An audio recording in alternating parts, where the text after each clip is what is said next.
This is the Lowco Sports Lowdown Podcast. Here are your hosts, Justin Jarrett and Wes Kerr.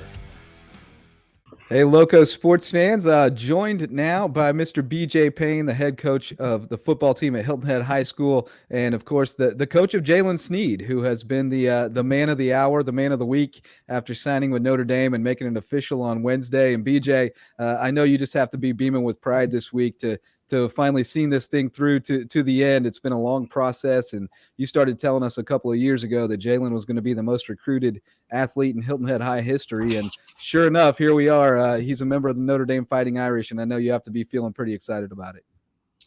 Yeah, he's a tremendous player. he's a great student, great kid. Does everything the right way. He really hit another gear in the past year, and even now, with the way he's training right now to get ready to for the Under Armour All-American game and to report to Notre Dame. He starts classes January 10th. So, I think, Justin, I've said your name more times in the last month than I probably had my entire life, because I always tell people, I'm like, we have a reporter that, Jalen's freshman year after the season, his name's Justin Jarrett. And I remember telling Justin, this kid's going to be the biggest recruit of any sport that Beaufort County's ever had. And I remember that his freshman year. And like you said, it was a long process. I mean, truly, it was a 4-year process. So I'm very excited for him, very excited for his mom, for the journey he's about to embark on. Take me back to his freshman year, what you told him when he came in and how impressed you were about how he has grown as a football player from that time to now being named Mr. Football and going on to Notre Dame. Well, he was a kid that, we watched growing up in our youth program and at the middle school. And he was just, I always tell people he was different. Like when he hit, it sounded different, when he was in the 5th grade, 6th grade, 4th grade. And it wasn't like he was that kid that was supposed to have a stripe on his helmet, and he looked like he was 17 and playing with 11-year-olds. He just, everything he did was so impactful, so physical. And, that carried on through middle school, and he was a free safety and quarterback. And he came in his freshman year for us and was, a free safety and a quarterback at JV. And then around week 4, week 5, we had an injury occur to one of our starters on defense. And it was a no-brainer move for us to take him and bring him up to varsity and move him positions. And, he never looked back. And, he played strong safety outside backer for us that year. And then obviously his sophomore year played the same position opposite of Cole DeMarzo. And then last year we did something unique with him and put him at defensive end, which ended up, and Jalen and I talk about this all the time, that was really the thing that he was a great player, but us making that transition with him made him a complete football player. It really taught him how to work with his hands, play with violent hands and use leverage. And then obviously this year we kind of played him everywhere because we kind of had to hide him as best we could so the teams couldn't scheme and run away from him, because we played a number of teams who would just line up, see where he's at on the field, and then just check opposite of him. Luckily for us, he was athletic enough to chase things down from behind. But yeah, he's had an interesting career for us, and he's kind of been all over the place for us. But he's never. The one thing that I want to make sure that people know is, this kid played 5 different positions on defense. On offense, he was our regular quarterback, our wildcat quarterback. He played running back for us. Sophomore year, we put him at receiver. Never one time did he complain. I mean, you're talking a top 40 player in the country, a 5-star kid who his junior year, we said, we're moving you to defensive end because it's the best thing for our team. And never once did he question it. He never once said, man, nah, that's not for me. I'm a linebacker. Never once did he question anything. He just said, yes, sir. And went and played. And in today's day and age and today's athlete, I mean, that's a pretty special thing. Well, and the same thing happened this year with, you moved him around, as you mentioned, on defense, but then you had an injury and he needed to step in and play quarterback. It was, the best situation for the team. And again, I would guess that he didn't question that. And he went out and he gave everything he had on offense, to the point that you sometimes had to rest him on defense, because he was given so much on offense, taking so many hits and carrying the ball so much. So, that just really speaks to the unselfishness and the team first mentality, right? Well, without a doubt, he was our Wildcat guy, and we were getting him some reps at running back at that juncture whenever he got hurt, or whenever our quarterback got hurt, and he had to step in. And if you ask Jalen, though, his whole life he was a quarterback, right? So he thinks he's a 5-star quarterback, but he's not. He arm punts and throws hand grenades. But the good thing is he can spin it well enough to keep people honest. But yeah, he never said anything. And the same thing, we had to give him reps on defense, or rest on defense, and take away some of his reps there. Never one time did he say, hey, look, my future is on defense. I need to be playing defense only. He did what was for the team, and he's the ultimate competitor. That's the one thing about that kid, is if it's competition based, he's going to do everything he can, not only to win, but to bury you. And, so when he gets in a live setting like that, and it reflected, because, and basically he played 8.5 games. He had 101 tackles. Imagine if that kid would have been fresh. Like the first week, I think that we did it, he had 22 tackles and like 140 yards rushing against Wade Hampton, something like that. Pretty ridiculous numbers. But, that's the one thing is, it gets to the Mr. Football and everybody's talking about, this kid or that kid with their stats. And I think they forget that this kid played every single down of every single game. He never came off the field. And he also played every special team. And if I took him off of kickoff, he would complain about it. I'm like, hey, you need a blow. And he's like, not on kickoff. So that's it's a pretty special thing. That's a great point. Just an absolute warrior out there on the field. Tell me about the work that he put in off the field, in training and lifting and workouts, and then also just watching film. How did all that really empower him to become the player that he is now? Well, the off the field piece for him, actually myself and Coach Brown, Shane Brown, our basketball coach, we had a talk with him, a year and a half ago, right before, like 2 years ago, I guess, right before all the COVID stuff happened. And we talked about what he needed to do to separate himself and put himself into an elite category. And, part of that was he really needed to work on his hips and his overall footwork. He was an athletic freak. He could run, jump, do all those things, strong as a bull. But he was more of his first couple of years here, he was a bull in a china shop. And we jokingly talk about his nickname Nuke, and he blows things up and stuff like that. But the reason, Justin, you can appreciate this, unless you guys are both baseball guys, is the reason why I originally gave him the nickname Nuke was because of the movie Bull Durham. Yeah. So, Nuke LaLoosh, Eddie LaLoosh in that movie, he's wild and all over the place. And then, but he's got so much talent. And when he figures it out, he comes up to the majors. And so that's where that nickname stemmed from. Now, when COVID hit, we had told him things that he needed to work on. And not just as a football player or basketball player, but just as a general athlete. And, we had that situation with COVID and everybody's, learning from home. And, he ordered ladders, cones, everything he could to set up his own thing at home. And every day for 4 hours, he was training 3 times a day just on footwork. And then when that really showed was, last spring when he went to camps, because the one thing, people would say, oh, he does this, but, can he cover?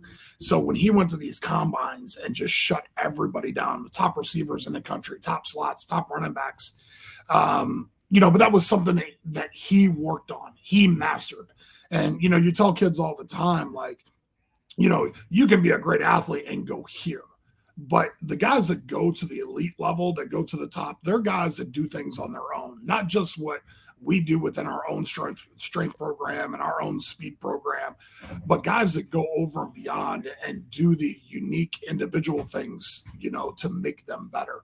And that's what he did. He took the bull by the horns and, decided that he wanted, to 100% be the absolute best, and he set goals. And, we sat down and he had, individual goals that were being Mr. Football, that were playing in the Under Armour game. And, he was fortunate enough to reach those goals. Yeah, you've had a terrific track record here over the years of sending guys off to great fits for them, whether it's lower levels or at the Division I level, and I think some people would probably even say getting some guys over recruited almost, like you've been able to place them at places that people didn't think they would be able to get to. What is the key to that? I know you've made it a priority that, that's going to be kind of a hallmark of your coaching, is you're going to get guys placed at the next level. But how do you go about doing that? How have you created the network that you need to be able to make that happen? Well, I think it's a number of things. I think it's some things that I do. I think it's things that we do as a staff. I think it's obviously things that our kids do. In Notre Dame's recruiting press conference afterwards, somebody had asked Marcus Freeman about his relationship with me. And, he talked about that, how it goes back 15, 20 years. But, he said that, when BJ Payne calls me and tells me he's got a guy, I know he's got a guy. And this is what I tell people all the time is I don't have magic pixie dust in my pocket, right? Like I don't pull it out and sprinkle it and offers appear. But what has happened, I think, is through my years, 16 years as a head coach in Ohio and in here, is that there's been a trust earned to where if I call a college staff or if I call a college coordinator or head coach and say, hey, I got a guy, he's a dude, he can play for you, that it doesn't mean they're going to offer him, but it means that they're going to watch that film. They're going to watch that kid. And that comes from a number of different things. I think it's from our relentless pursuit of getting kids recruited, from taking them to combines, taking them to camps, which is very unselfish from my personal family because it takes a lot of time away from them. But they see the bigger picture. So we get these kids out. We get them to different regions. They're going to naturally get recruited here by ACC and SEC schools, but we get them to camps in the Midwest. We get them to camps in the Northeast. And now all of a sudden, our kids are truly getting recruited nationally. Then, like I said, our staff does a great job from staying on our kids from academics to giving extra time. And then the third piece is the kid themselves, is that, I always say that we run our program like a college program. Like we have mandatory study tables. We have mandatory training tables where we feed them and things like that. So what our kids do is they're used to that environment. They're used to that setting. So when our kids go to college, there's not a big transition. A lot of our guys, when they go, they're really, really good college football players at their universities, and they're playing early because there's no adjustment. They're used to having study tables. They're used to having, 3 times a week, they got to sit down for an hour and do their work.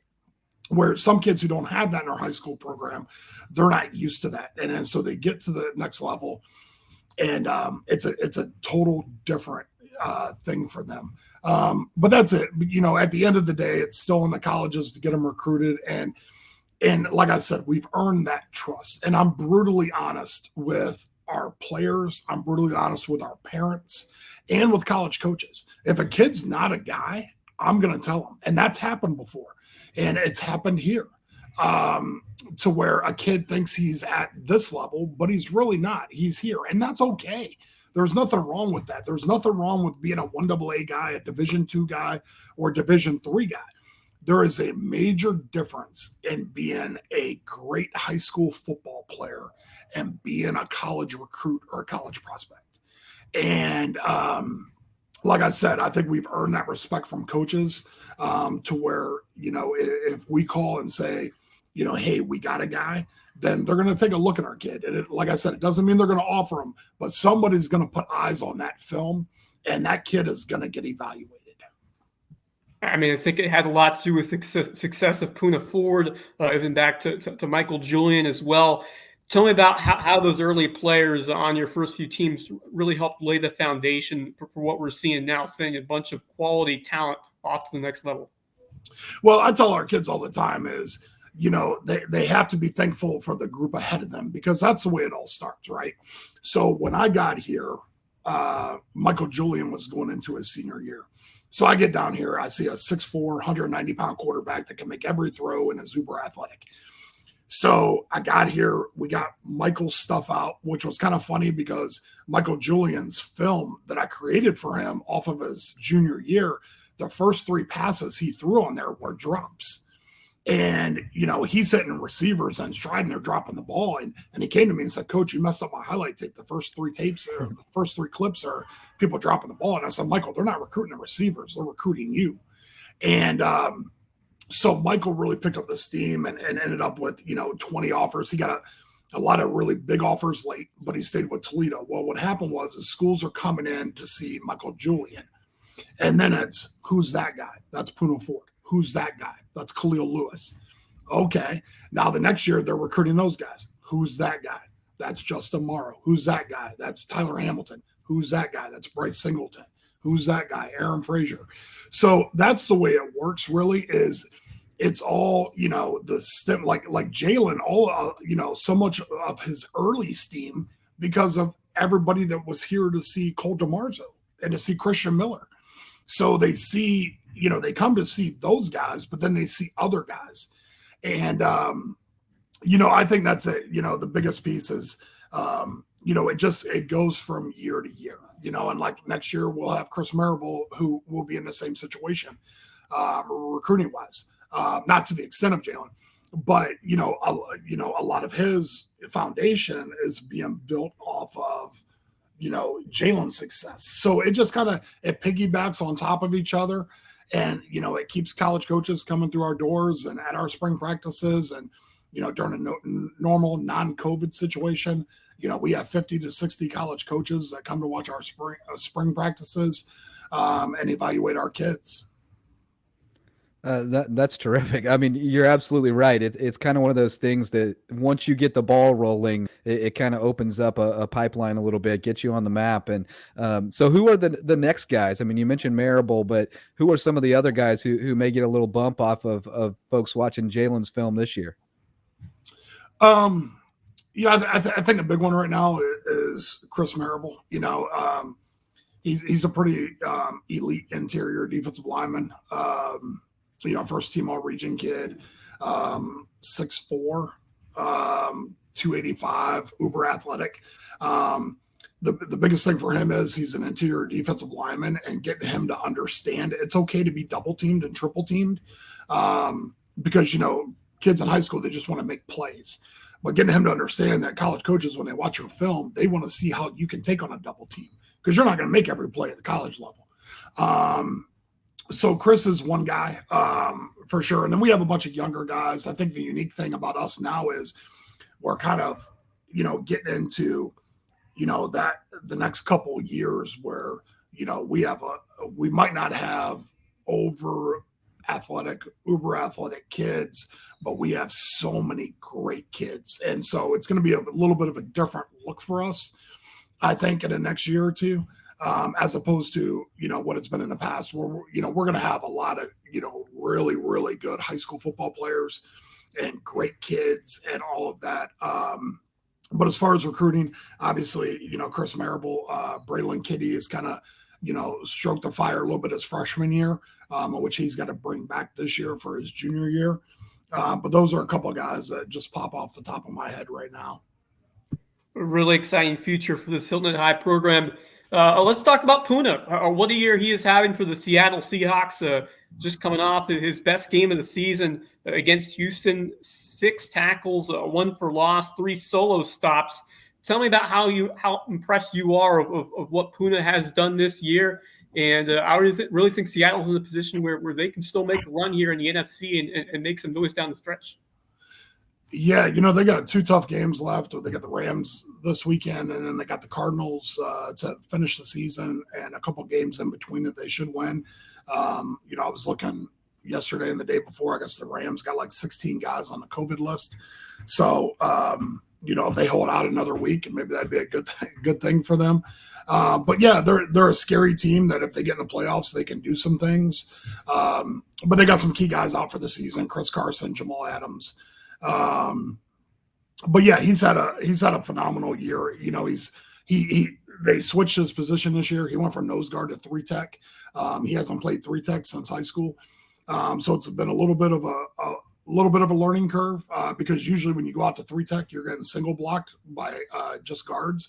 Well, Puna seems to be one of the only guys that has moved to a 3-tech and he's still getting double teamed. So he gets treated with the same respect as Aaron Donald's the best in the NFL. But on a different level, he gets kind of treated the same. There's about 5 interior defensive linemen that get treated that way in regards to blocking schemes, and he's one of them. But he's on a pace to set a career high for tackles.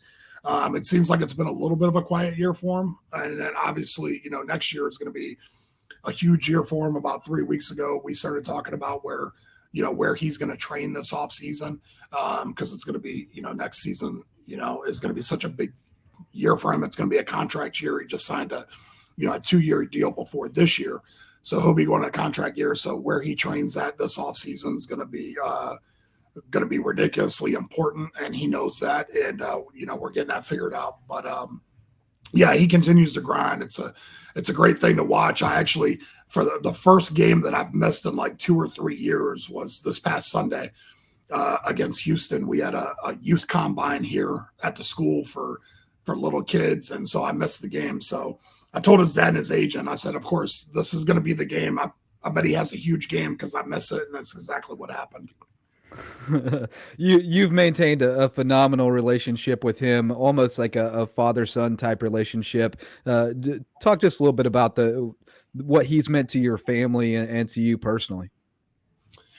Yeah, it's been extremely close. And it's not just a Puna thing. I'm close with, so many of our players. I talk to them, all the time, once every couple of weeks, at least. Some guys every day, like Puna, Justin Morrow, still talk to all the time, Khalil Lewis. But yeah, we have a very unique relationship that was, built on trust from the beginning, where when I got here, I moved his position and moved him from a linebacker to defensive line. And he trusted me, again, kind of like Jalen, as far as being unselfish. He trusted me that it was the best decision for him. And, throughout his high school career and then college career, we built that. And then, his ties with my family, he's very close with everybody in my family from, my dad to my children. Like he surprised me 2 years ago and came back for a Friday night game that we had after his Thursday night game, had no clue he was going to be here. And, it surprised me. It sat with my, family at the game. I still go by about once a month and see his grandma. Absolutely phenomenal lady. And, but yeah, we've kept that bond, all the way throughout. We probably talk or text every day or every other day. And it's not just, about football, it's about life. It's about everything else. So yeah, we've built an incredible relationship. And, my daughter always says that Puna's my oldest daughter. So that's what, and it says my favorite daughter. And so it was funny because, this year she started saying, she was like, "Ooh, so does Puna have competition for your favorite daughter now? Is Jalen there?" And then Jalen used to say, "You're forgetting about Cole." So it's yeah, we have an incredible relationship, and it's really good. I mean, it's organic. It's it's a very unique relationship, and I'll never take that relationship for granted. He is like a member of our family.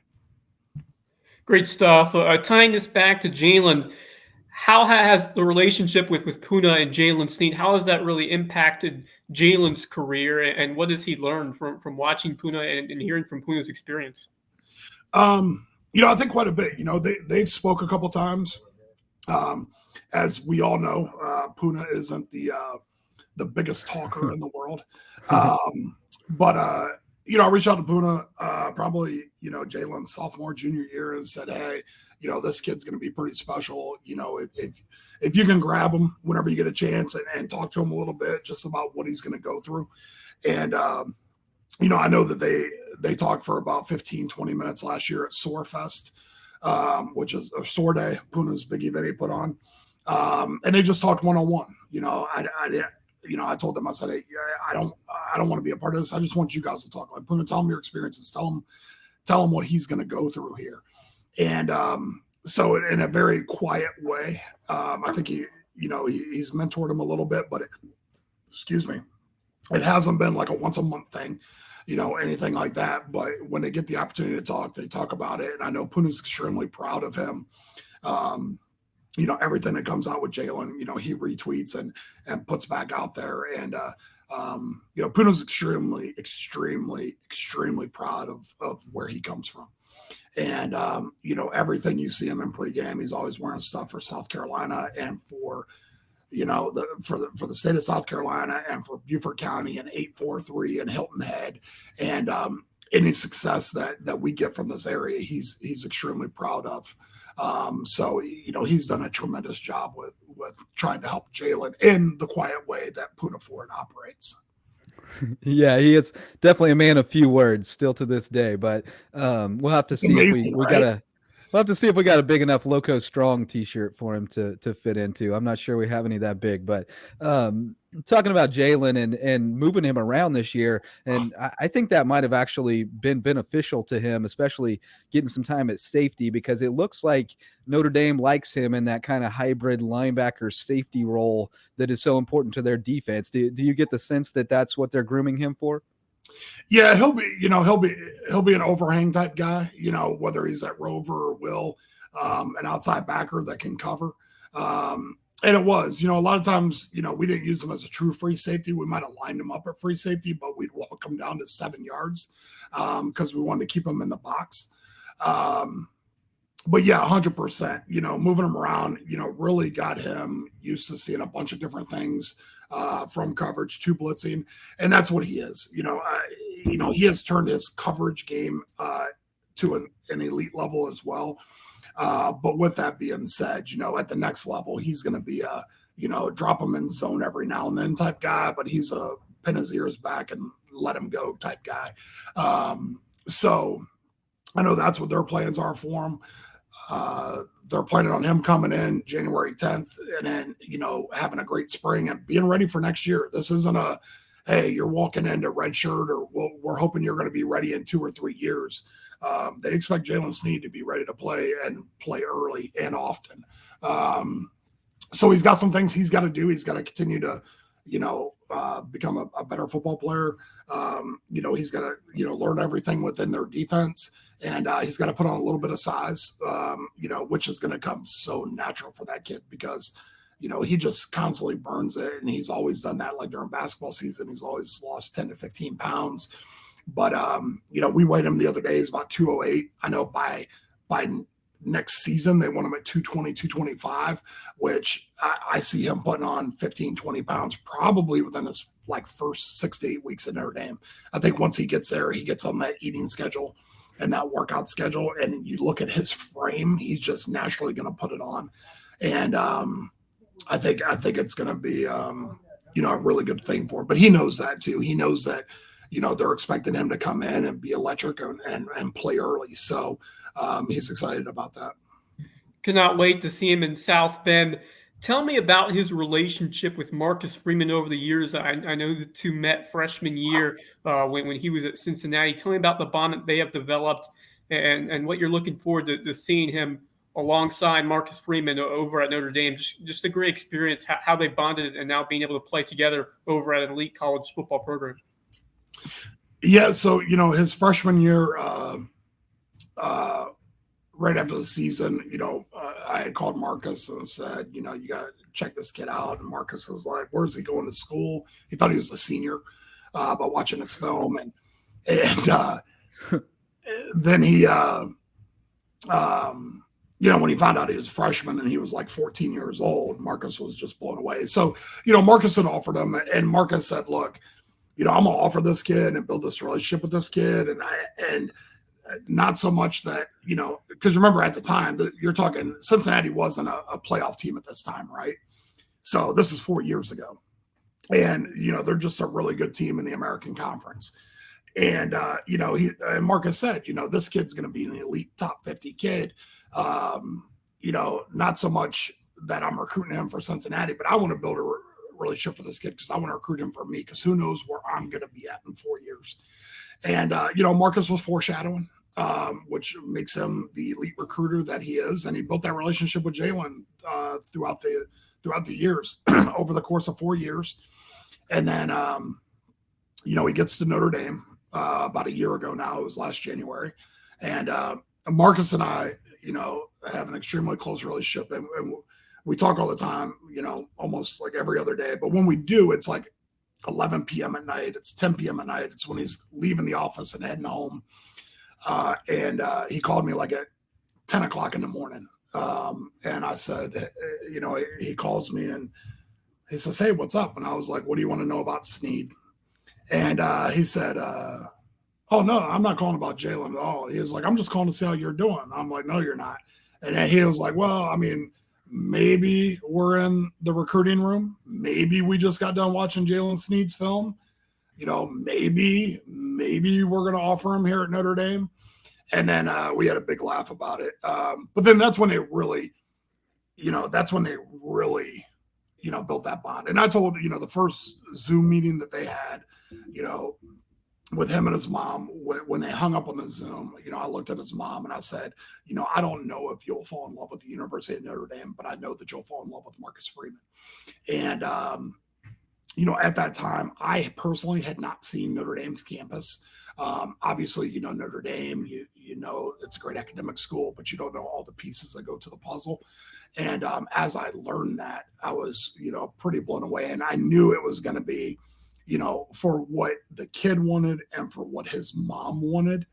I knew it was going to be a no-brainer. When him and I went up in April on an unofficial visit, he said in April, he said, "I'm done. This is where I want to be. I just need mom to see it."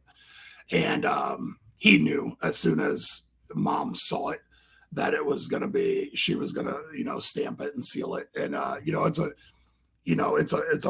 it's a perfect situation for him. It's football wise, academically, it's phenomenal. Socially, it's great. There's only like 9,000 students at Notre Dame. So it's a great situation all the way around for him. And I'm very excited that, it was the school and the staff that he fell in love with, and he's able to have the opportunity to go play for them. Yeah, no doubt. We talk all the time about we celebrate every signing, no matter where it is, whatever level, because every situation is different. There's so many factors that go into that decision that we don't know about, if you're not intimately involved in those conversations. But who are some of the other guys that might get some late offers here that are trying to catch on somewhere? The other seniors that you have, I know that Matt Larkby had a really nice season for you, and he's trying to find some interest, and probably some other guys too. But who are some of the sleepers that are still out there that might get an opportunity? Well, here's one thing about us. When I talk about how, everything we do as a program and as coaches, I think one thing that we do a great job of, as well as preparing guys for the opportunity to play at the next level, is educating them on what the next level means, of them understanding that, when you go to the next level, especially the Division I level, it's a full-time job. It starts at 6 a.m, it ends at 9 p.m., and that's every day. Your social life is wearing that jersey. You're not a typical, student. You're not a typical, you're not in a frat. You're not going to frat parties. So I think that we do a phenomenal job of educating kids on that matter. And with that, you get the kids that really want to do it. And then you get some kids who go, "Hey, that's just not for me. I don't want to do it. I just want to go be a student. I want to study on my academics. These are what my goals are, for my career and 4 years from now, 8 years, 10 years from now." And it doesn't include football. So with that being said, like Ryan Clark, for example, Ryan Clark has decided he does not want to play college football. And he's a kid who has, 6 Division I offers on the table right now. but it's just something that he just doesn't want to do it. And that's okay. That's okay. Go be the best student you can be. At the end of the day, it's not just about going and playing football. It's about going and getting that degree and then becoming a productive member of society and a great husband and a great father one day. And that's the big piece. So we have three guys. Matthew Larkby is a kid, for example, who doesn't want to play in college now. And we sit down with them and talk to them, but we have three guys that are still looking. Chase Mccracken is one. Chase was, obviously a little bit of a late bloomer, came to us his junior year. We had the COVID season, played linebacker, then had a breakout year at running back this year. Problem with recruiting is it starts earlier and earlier and earlier. Like we're talking about Jalen as a freshman. So it's really hard for kids to have a great senior year and still get recruited. Right. But right now, Chase, South Carolina wants Chase really bad as a preferred walk-on. University of Louisville, same way. So right now, and a plethora of Division II schools. But I think he wants to go the PWO Division I route. So right now, starting to narrow that down. Jaden Gilliam is another one. He's got PWOs to Mercer and to Wofford, and then a bunch of Division II schools as well. And then Amari Ford. So, Amari missed some time early for us this year, and then came back and played the last 3 games. He's actually committed for lacrosse to Hampton, but he's still vying or thinking about the possibility of playing football or playing both sports in college. So still working on that. So those are our 3 from the senior class that want to continue to play at the next level that we are, working on, on a daily basis. Just got back from a recruiting fair in Myrtle Beach last weekend. I have to go to the national convention here in early January and, get that networking done and build that relationship with those college coaches and get their information to them. A lot's changed with the recruiting because they have the early signing period, December 15th. So you kind of got to wait for that wave to end and then see where the dust settles and then go. The last couple of years has become very crazy in college football between that and the NIL. It's pretty absurd right now. And you also have some guys. You got a kid that picked Jackson State over Florida State because he got $1.5 million. Now, here's the argument, just to touch on that subject real quick. But I had a member of our coaching staff is a huge Florida State fan. And he said, how could he do that? He said, that would be like Jalen picking Charleston Southern. This is a knock on Charleston Southern. But I said, no, it's really not, because Jackson State probably beats Florida State right now. Yeah. And on top of that, the kid got $1.5 million. I don't think Charleston Southern's beaten Notre Dame. So, but with the NIL, the kid got $1.5 million to make that decision. It's a lot of money for a 17-year-old kid. Sure is. It absolutely is. More money. And you also have some guys playing in the next level right now. When you look at Colton Marzer at Michigan State, Sam Suma starting his career at UCLA, and Gaston Moore now at Tennessee. Just give an update on a couple of former Seahawks stars now in the college ranks. Yeah, those guys are doing great. So, Sam went out to UCLA, ended up the season at 3rd on the depth chart. And they had 7 or 8 tight ends. Their starter graduates this year. So it looks like it's going to be between Sam and, 1 or 2 other guys to really have a chance in the spring. Gaston transferred to Tennessee, was one of 8 quarterbacks when he got there, and ended up winning the number 3 spot. And actually, played in a game earlier this year, went 2 for 2. So Gaston has gone over and beyond. We always knew that Gaston had elite arm strength and ability, and he's getting the opportunity to do that. Cole, obviously at Michigan State, was on special teams this year. He had some injuries early in the year that really banged him up. He had a hamstring when he came back from the hamstring, had an ankle injury. And, you guys know Cole. So his injuries must have been, pretty significant because Cole DeMarzo does not sit out anything. So those guys are doing great. And then, like Harvey King for us, was at Savannah State. And he's actually graduated, hitting the portal. And and he's got 3 or 4 Division I schools that really like him. Harvey's a big kid who's uber athletic, tremendous in pass pro. Went to Savannah State, signed with them when they were 1AA, and then transitioned to Division II. He was able to stay on scholarship. Most importantly, got his degree. And that's the one thing when you look at our guys that have gone, they all get their degrees and plus. Like Michael Julian left Toledo with his master's. Tyler Hamilton's working on his second master's.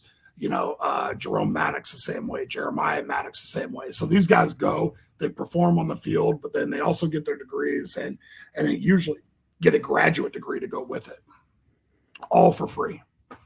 Yeah, that's the end game, right? Is to get that education for free or at least at a discounted rate is absolutely the end game. And I love what you talked about educating the kids and just making sure that they're really committed to and they understand what they're getting themselves into, because you do hear a lot of kids who kind of get burned out a little bit and they decide to go ahead and give it a shot, and after one season they realize their heart's just not in it anymore. So I love what you do there, and I also love seeing what you've been doing with Jamie and Risher over at Wade Hampton and really putting his name out there and trying to use that cred that you have. As when I say he's a dude, and you're telling people this guy's a dude, and I completely agree, and I co-sign almost every one of those tweets to make sure people know, because that guy, man, we got some diamonds in the rough down here in the Low Country.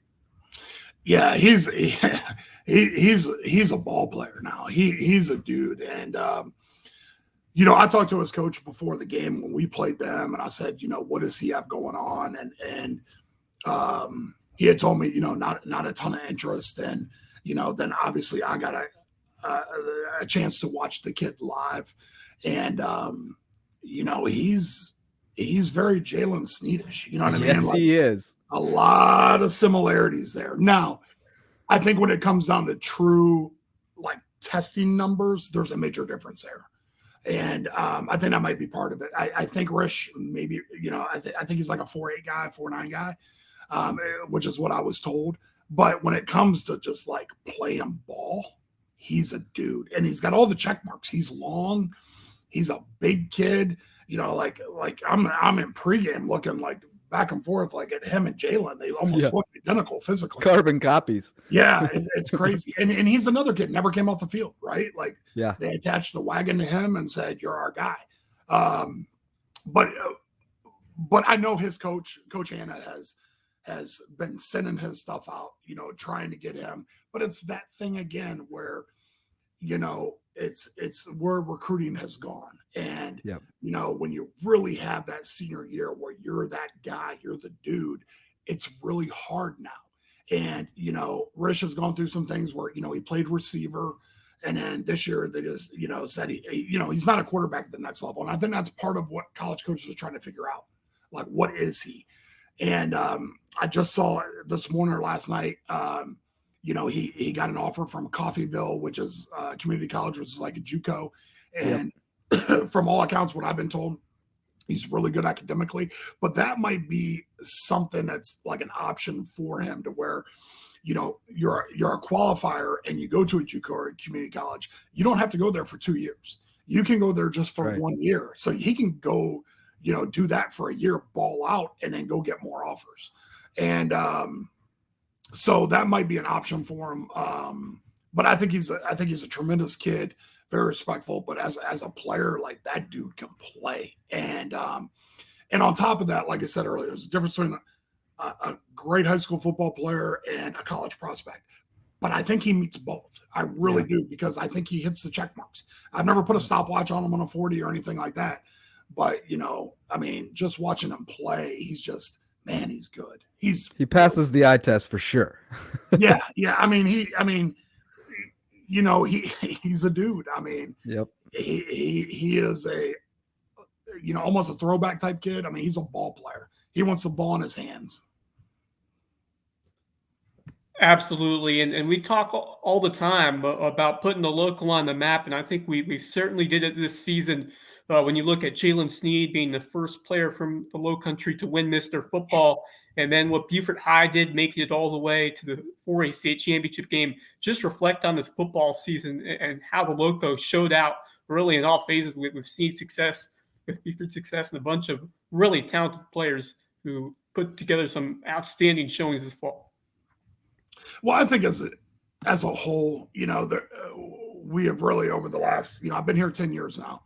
So for the last 10 years, I think collectively as a whole, everybody has done a great job of putting Lowco on the map, and especially with football. There's not a lot of respect from the upstate, whatever they consider upstate here. It changes all the time. But, this area specifically doesn't get a lot of respect when it comes to football. So I think, from a number of things, from, us getting some guys recruited, and then, we had a couple years there that we had a couple great runs and did some things. And then, you take into account what Bluffton did, in, what was that, early 2010, going to state Final Four. And then you couple that with, the runs that May Rivers had, which have been fantastic. And, their blue collar approach and how they do things and how physical they are. And then Ahmad Green becoming a finalist for Mr. Football. And then you take into account what, Bryce has done at Beaufort. I think collectively as a whole, and not to mention what Christian Academy's done, what Thomas Hayward's done. I think collectively we've done that. And I think that one thing that gets lost a lot of times is there are some programs, some schools to where in this area there's no love lost, right? There's rivalries there. There's staffs that always don't get along and teams that always don't get along. But I think there's a respect there. And I think there's a respect there that, maybe doesn't always come out in public, but it's a pride thing of getting the attention to this area. I think some people were blown away last year because somebody wrote an article about teams still left in the Low Country in the playoffs. And I'm like, you left out May River. Look at what they've done. You know what I mean? And I think collectively, and Whale Branch, shoot, look what Jerry's done over at Whale Branch. And, I think that in the last 10 years, it's really been a great thing for this area on what everybody's been able to do from on the field to off the field. And everybody has the things that they're good at. But I think as a whole, it really puts a lot of eyes from the state, from media, from across the country in recruiting to our area, which is huge. And I tell kids all the time, the same as I talked about, it goes in kind of generational for recruiting. It's the same thing. When there's a Jalen Sneed at Hilton Head, college coaches are coming here, but they're going to other schools as well.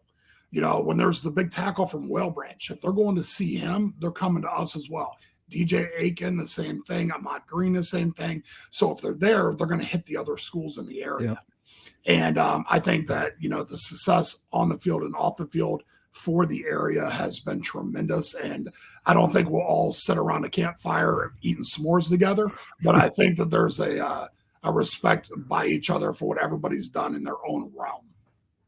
All right, maybe we got to put together the Lowco Sports Coaches S'mores Forum or something and get everybody around the fire to eat s'mores together. But no, absolutely. Do it January 7th to the 11th. I'm out of town. Well, we would like to see you eat some s'mores, Mr. Payne. It looks like I've ate quite a few s'mores in my life. Had your share. No, a rising tide definitely lifts all boats, and we definitely believe that, and we're happy to be a small part of it and help shine a light on the guys around here. And we appreciate everything you do for the local kids, and appreciate your time today, sitting down with us and chatting a little bit. Thank you for having me. Thank you guys again for everything you guys have done. You guys have really done as much as the coaches, you guys have really taken the bull by the horns. And I truly mean that, Justin. It's not just, me saying that. Like, you have put an emphasis on bringing attention to this area. And I think without a doubt it has done nothing but help our kids and help our programs. So in case nobody has given you a thank you for that. We do hear it, but we never tire of hearing it either. So we appreciate the kind words. And Wes, always, my goodness, this guy, Wes covers like 50 games a week. It's absolutely amazing. Wes is a tremendous workhorse, high motor, high energy guy. He's going to give you everything he's got on every play. Wes is he's the Puna Ford of journalists. Yeah. Like, he just shows up and grinds and does everything he needs to do. But, doesn't, is still quiet. I've known Wes for, obviously years. But he's the Puna Ford of journalists. So I think you should put that like in your Twitter. I think you should put like in your bio, the Puna Ford of journalists. The Puna Ford of journalists. I love that. Thank you, Coach. You're welcome, buddy. This podcast is made possible in part by these sponsors. Hey, Lowco sports fans, we're all about keeping it local, and that goes for pizza night too. When you've got a craving for the best pie in town, or the best kept secret, their amazing mac and cheese, keep it local with Local Pie.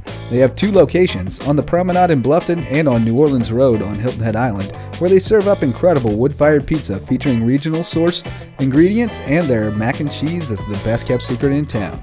And they're committed to giving back to the community and protecting the environment. So when it's time for takeout, keep it local with Local Pie, the official pizza sponsor of Lowco Sports. Hey, Lowco sports fans, does your business or organization need a new website or need help drawing more visitors to an existing site? DDS Web Design can make it happen. From simple HTML pages to get businesses online to complex site designs with maximum functionality, DDS has services suited to every budget, and they love working with small businesses and entrepreneurs. They also build year-round maintenance into every package, so your website is always up to date. Check them out at ddswebdesign.com or call 843-931-8668 and tell them Lowco sent you. Hey, Lowco sports fans, are you looking to promote your business or organization? You can do it right here with the sponsorship of the Lowco Sports Lowdown Podcast, the Lowco Hoops Report, or the Lowco Pigskin Podcast. Rates start at a very affordable $50 a week to advertise your event, organization, or business and reach a loyal local audience that supports grassroots local sports journalism. Send us an email at lowcosports@gmail.com today to get started. Go Lowco!